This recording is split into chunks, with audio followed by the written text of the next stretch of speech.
मतलब राम का चरित। रामचरित मतलब राम का चरित। हमें पता है कि हमारा जो आंसर बनेगा टूटने के बाद यही बनेगा। हमने इसमें एक चीज देखी कि यहां पर का आ गया, यहां पर क्या आ गया, का आ गया। और ये क्या है, कारक चिन्ह है। और ये क्या है मेरे भाई, कारक चिन्ह है। कारक चिन्ह है।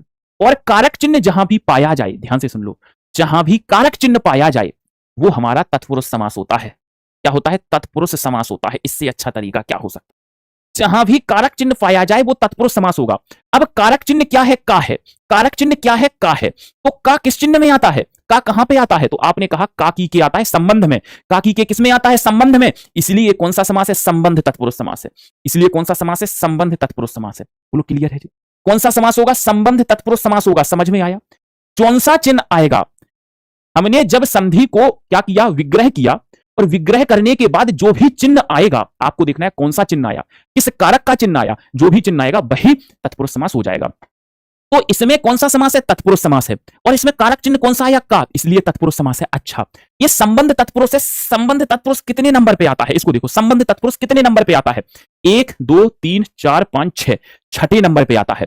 तो इसीलिए हम इसको एक दूसरे नाम से और जानते हैं, षष्ठी तत्पुरुष समास। इस नाम से जानते हैं, षष्ठी। जो जितने नंबर पे आएगा उसे उसी के नाम से जाना जाता है। तो संबंध तत्पुरुष का दूसरा नाम षष्ठी तत्पुरुष समास भी है। चाहे तो संबंध तत्पुरुष समास ऑप्शन में हो सकता है, और ये छठवें नंबर पर आ रहा है, सो ये भी हो सकता है। क्लियर है जी। पांचवें नंबर पे नहीं आएगा, छठे पे आएगा राजकांत। क्योंकि हमें देखो, कारक तो हमारा भले ही एक हटा दिया है, तो इसका नंबर छठवा ही, क्योंकि इनकी सीक्वेंसिंग चेंज नहीं होती है। पहले नंबर पे आएगा कर्ता, फिर कर्म, करण, संप्रदान, अपादान, संबंध, अधिकरण और संबोधन। तो देखो, एक हो 1 2 3 4 5 6, तो ये छठवें नंबर पे आता है। इसलिए इसे षष्ठी तत्पुरुष समास भी कहा जाता है। इतनी सी बात क्लियर हो गई। इसलिए इसे क्या कहेंगे, षष्ठी तत्पुरुष समास भी कहेंगे। आलोक वालोक सब पढ़ाएंगे, अभी पढ़ लोगे क्या। चलो, अब हम एक बार इनका शॉर्टकट फॉर्मेट देखते हैं। हमने कहा, हमने तोड़ा गिरह कट। गिरह मतलब होता है जेब। गिरह मतलब क्या होता है, गिरह मतलब क्या होता है, जेब होता है। तो गिरह कट, जेब को काटने वाला या गिरह को काटने वाला। गिरह को काटने वाला, गिरह को काटने वाला या जेब को काटने वाला, गिरह को काटने वाला। लिखा है तुलसी कृत। तुलसी कृत मतलब तुलसी के द्वारा कृत। तुलसी के द्वारा, तुलसी के द्वारा कृत। देखो सर, गुरु दक्षिणा, गुरु के लिए दक्षिणा, गुरु के लिए दक्षिणा है ये भैया, गुरु के लिए है ये। गिफ्ट सिलेक्शन के बाद गुरु के लिए दक्षिणा। सर आगे, देश निकाला मेरे बच्चा, देश से निकाला, देश से निकाला, घर निकाला, घर से निकाला। सर रामचरित, राम का चरित। सर कवि पुंगव, पुंगव का मतलब होता है बेहतरीन, श्रेष्ठ, बेहतरीन, श्रेष्ठ। तो ध्यान से देखना, कवि पुंगव, कवियों में पुंगव, कवि पुंगव, कवियों में पुंगव, कवियों में पुंगव। अब देखो, पुंगव मतलब होता है श्रेष्ठ, कवियों में। अब आप एक बात देखो, यहां पर कुछ मत देखो। ये क्या आया है, को। ये क्या आया है, को। ये है को, कर्म तत्पुरुष समास। ये क्या है, के द्वारा, के द्वारा। ये क्या है, के लिए, ये है के लिए। ये है से निकाला, ये है से निकाला। ये है काकी के, ये है काकी के। ये कवियों में पुंगव, कवियों में पुंगव। इस बेस पर हमने पहचान लिया मेरे दोस्त, क्या पहचान लिया, इसीलिए हमने पहचान लिया कि मेरे दोस्त एक कौन से समास हैं। जिस समास का, जिस समास का चिन्ह हमें दिखाया जाए या जिस समास का हमें चिन्ह दिखे वह होता है हमारा तत्पुरुष समास। और जिस समास का हमें चिन्ह दिख जाए सो हम वो कह देते हैं कि मेरे भाई वो क्या है, हमारा वही तत्पुरुष समास है।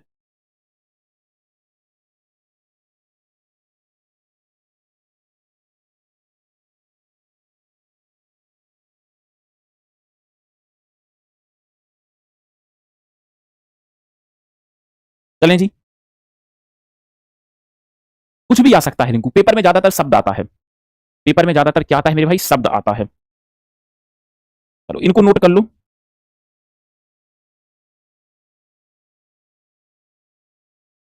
मनाली का ऐसा कुछ खास होगा नहीं। मनाली वैसे मनु का आलय माना जाता है, बट उसका एक प्रॉपर विग्रह नहीं होगा। मनाली मतलब मनु का आलय नाम से जाना जाता है। सर चिड़ी मार क्या होगा, अब देखो चिड़ी मार क्या होगा, आप अपने मन से बताओ अनूप। अब सच में आप केवल थोड़ा सा अपने दिमाग से सोचो। यहां लिखा है चिड़ी मार, चिड़ी मार क्या होता है, आप अपने मन से सोचो, इसका क्या बनाओगे। चिड़िया को, चिड़ियों को मारने वाला, यही तो कहेंगे, जो चिड़ियों को मारता है, चिड़ियों को मारने वाला। चिड़ी मार, चिड़ियों को मारता है जो, या चिड़ियों को मारने वाला। तो हमने देखा कि यहां को आ गया, और को कहां है, ए है। तो कर्म तत्पुरुष समास। देखो देखो, ये है कर्म, ये क्या है, कर्म है। देखो समझ में आया बच्चा।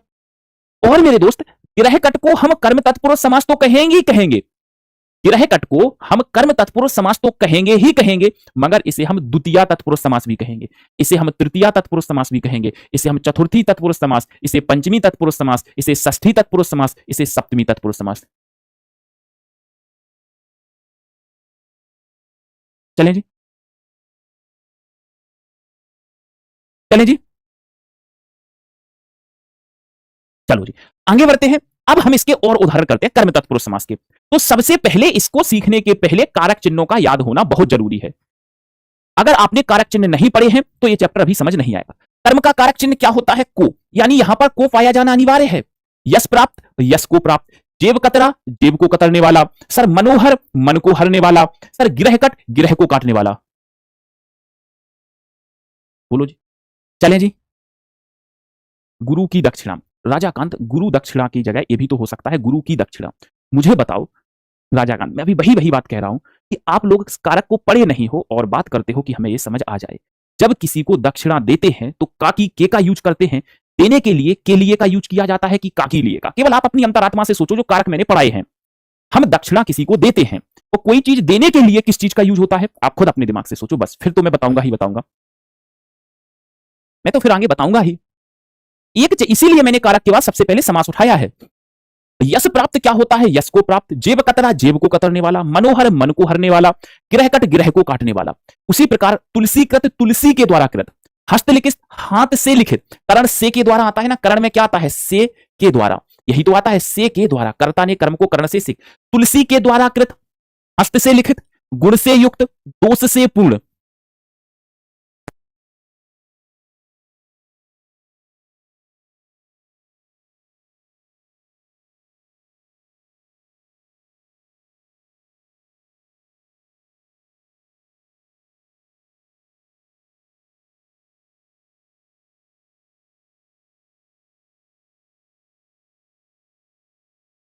चलें चलो आगे बढ़ते हैं।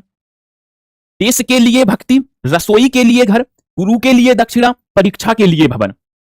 ठीक है, देश के लिए भक्ति, देशभक्ति, देश के लिए भक्ति। रसोई घर, रसोई के, इसको यहां से हटा भी सकते हो, ये वहां भी आ जाता है, ये वहां भी आ जाता है।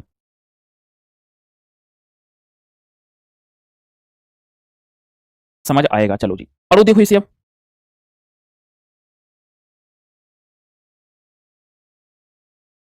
कई शब्द होते हैं जिनमें दो चीजें होती हैं।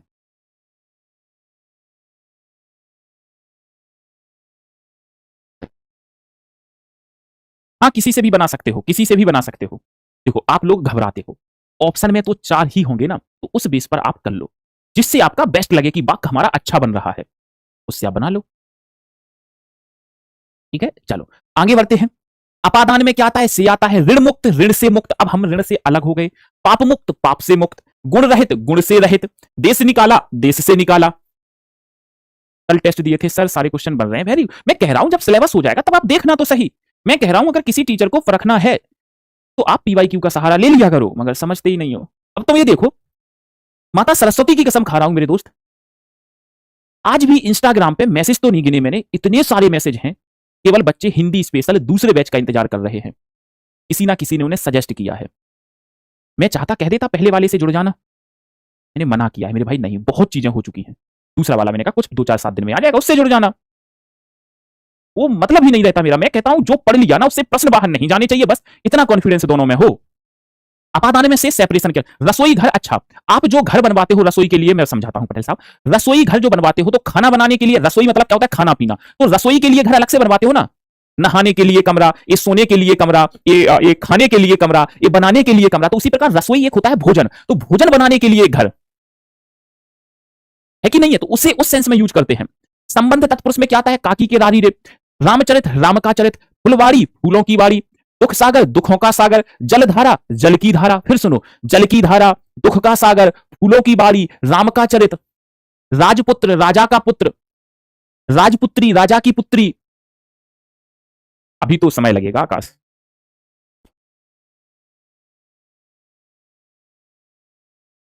चलो जी, संबंध काकी रारी। अब आते हैं अधिकरण। अधिकरण में क्या आता है? मैं पर।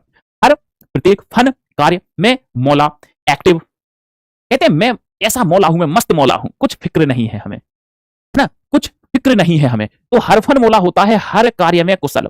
हर फन, हर कार्य में कुशल, हर कार्य में एक्टिव, हर कार्य में कुशल, हर फन मौला।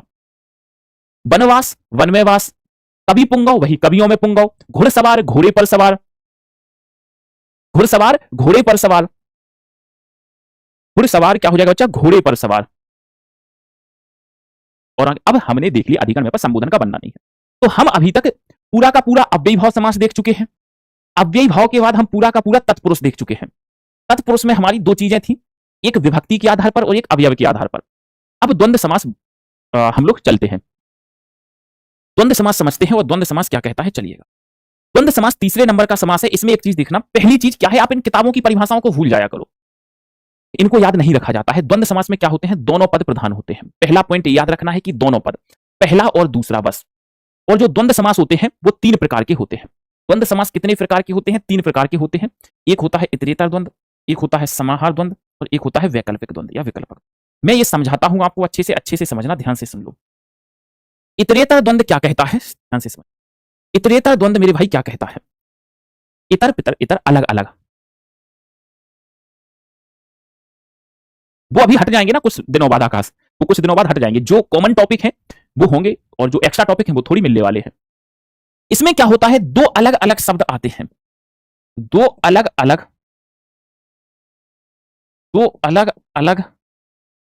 अस्तित्व रखने वाले शब्द आते हैं, दो अलग अलग अस्तित्व रखने वाले शब्द, दो अलग अलग अस्तित्व रखने वाले शब्द आते हैं, शब्द आते हैं। मतलब यहां पर दो शब्द आएंगे, दो शब्द आएंगे बट इनका अस्तित्व अलग अलग होगा। जैसे मैंने कहा भाई बहन, तो भाई का अस्तित्व अपना अलग है, बहन का अस्तित्व अपने आप में एक अलग है। क्या भाई बहन के ऊपर डिपेंड है या बहन भाई के ऊपर डिपेंड है? मैंने कहा भाई बाजार जा रहा है तो वो एक अलग सेपरेट अर्थ है भाई, और मैंने कहा बहन खाना बना रही है, बहन अपने आप में एक अलग अर्थ है। तो यहां पर दो अलग अलग अस्तित्व रखने वाले शब्द आते हैं। अस्तित्व मतलब अपनी अलग पहचान रखने वाले शब्द आते हैं। जैसे अभी कर्मधारय वगैरह में हमने देखा कोई शब्द दूसरे पर डिपेंड था, आश्रित था, एक दूसरे की क्वालिटी बता रहा था। मगर यहां पर क्या हो रहा है, दो अलग अलग शब्द आएंगे, दो अलग अलग शब्द आते हैं। फिर समझाऊंगा, मैं अभी शॉर्ट में समझा रहा हूं। फिर मैंने कहा समाहार द्वंद्व किसे कहते हैं, समाहार द्वंद्व किसे कहते हैं? दो शब्दों का नाम लेने से,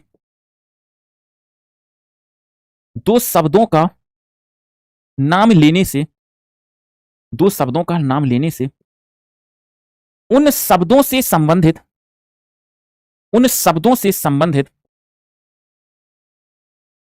उन शब्दों से संबंधित सभी चीजें समाहित, सभी चीजें सम्मिलित।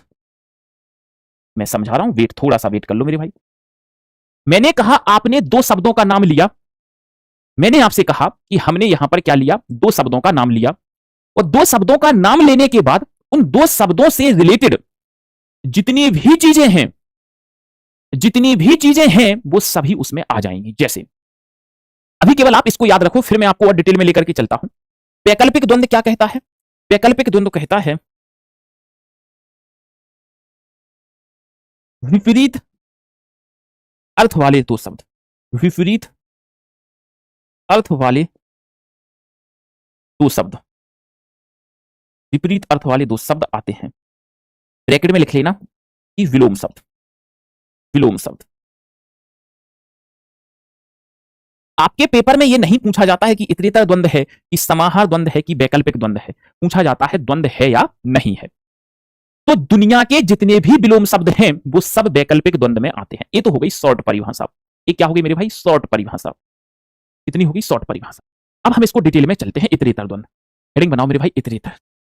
इतरेतर द्वंद्व क्या कहता है? अभी अभी मैंने बताया है मेरे भाई कि इसमें दो शब्द अपना अलग अलग अस्तित्व रखते हैं, दो शब्द अपना अलग अलग अस्तित्व रखते हैं, अलग अलग अस्तित्व रखते हैं। मुझे बताओ माता और पिता विलोम भी हैं, तो हम ये कह सकते हैं कि वैकल्पिक द्वंद्व में आएंगे। हमने कहा कि वो हमारे क्या हैं, ध्यान से देखना, हमारे विलोम भी हैं, तो वो भी हमारे किस में आएंगे, वैकल्पिक में आएंगे। मैंने कहा ये भी बात बिल्कुल सही है। अगर मैं कहूं माता पिता तो आप इसे कहोगे माता और पिता। यहां पर जो विच्छेद होता है, विग्रह, वो और लगा के होता है, माता और पिता। देखो राधा कृष्ण दो नाम है, अपना अलग अलग अस्तित्व रखते हैं, तो राधा और कृष्ण, राधा और कृष्ण। अब देखो 25 5 और 20 का समाहार, 5 रुपए और 20 रुपए, 5 और 20 का समाहार, 8 और 60 का समाहार, 8 और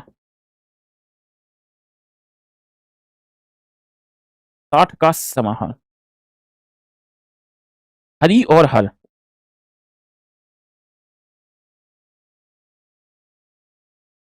देखो, 2 शब्द आते हैं। होगी नितिन, वो भी हो जाएगी, परेशान क्यों होते हो? तुम लोग थोड़ा-सा सब्र तो करो, जो चीज़ें चल रही हैं वो पढ़ते चलो। तो यहाँ पर क्या कहा जा रहा है कि 2 शब्द आते हैं, अलग-अलग इनका अस्तित्व होता है, माँ-बाप भी कह सकते हैं। इनका अपने आप में एक अलग-अलग अर्थ होता है, ये किसी पे डिपेंड नहीं है। क्या माता पिता पे डिपेंड है या पिता अपना सेपरेट अर्थ दे रहे हैं? राधा और कृष्ण, माता और पिता 2 नाम होते हैं, राहुल और राधा, श्याम और राधा, अर्चना नितिन, सोनू शैलेंद्र, है ना? ऐसे अनुज पिंकी, इस तरीके से जो नाम चलते हैं, तो 2 नाम आते हैं, वो दोनों नाम अपने आप में अलग हैं।